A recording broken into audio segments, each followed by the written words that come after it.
Conditional logic is a powerful tool that can help shorten the length of your forms and make them more personalized for the user. With gravity forms, you can show or hide fields on a form based on the selections made by the user. In this video, we'll show you how to use conditional logic to make your forms interactive, more flexible, and less overwhelming for the user. With conditional logic, you can choose to hide or show fields, confirmations, notifications, and even the submit button. For example, I have a simple contact form that asks for the user's name and email address. I would like to add more information to the form to determine who should follow up with the user. I can use the drop-down field to ask the user which department they would like to contact and provide them with several options to choose from: sales, billing, or customer service. Depending on which department the user chooses, I would like to display different fields. I'll start by adding a new section for the sales department. On the Field Settings panel, I can click on Conditional Logic to access the flyout menu and enable conditional logic for this field. With conditional logic enabled, I can choose to show this section if all of the following conditions match. If the field "Who would you like to contact" matches or is the sales department, then I want this section to be displayed. Otherwise, I would like this section to remain hidden. With this conditional logic in place, this section will only display if the user chooses sales department from the drop-down field above. Next, I'll add two fields to the section: a single-line text field for the subject of their message and a paragraph text field for the message itself. With the sales department section now set up, I need to create two additional sections for the billing department and customer service department. Like before, I want to use conditional logic to display these sections based on the user's selection in the drop-down box above. I can use the duplicate button to create a copy of the sales department section and then edit the settings so that this section now applies to the billing department.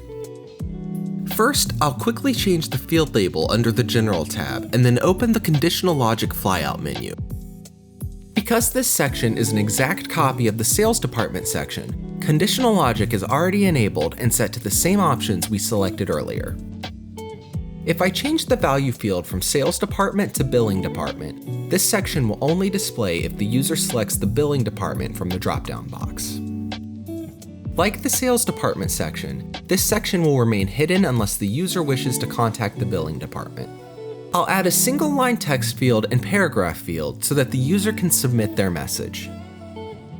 It might also be useful for the Billing Department to know the user's account number, so I'll add one additional field to this section. Next, I'll duplicate the Billing Department section to create the Customer Service Department section.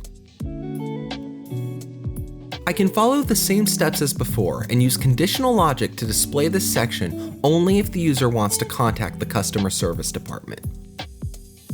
For this section, I'll add a radio button field to check if the user has already submitted a ticket and has a ticket number. Next, I'll add a single-line text field that asks for their trouble ticket number. I would like to keep this section as simple as possible and only display this field if the user has a ticket number. I'll start by using the flyout menu to enable conditional logic. I will set the conditional logic to only display this field if the user answers yes to the question, "Have you already submitted a trouble ticket?" in the radio buttons field above. And then, like before, I'll add two final fields so that the user can submit their message. I'll update the form and then we can preview what visitors will see when they fill out this simple contact form on our site. If the user selects Sales Department, a new section will appear on the form with fields to submit their message. Selecting Billing Department will automatically update the form and change the section below to the Billing Department section we created earlier. This section has an additional field that requests the user's account number, as well as the message fields from before.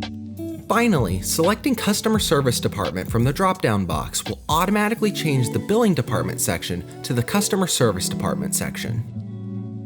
If the user indicates that they have previously submitted a trouble ticket, we can see our conditional logic in action as it displays the single-line text field asking them to enter their ticket number. If the user has not submitted a trouble ticket before, this field will remain hidden and they will be simply prompted for a subject and their message. We've only scratched the surface on what you can do with conditional logic.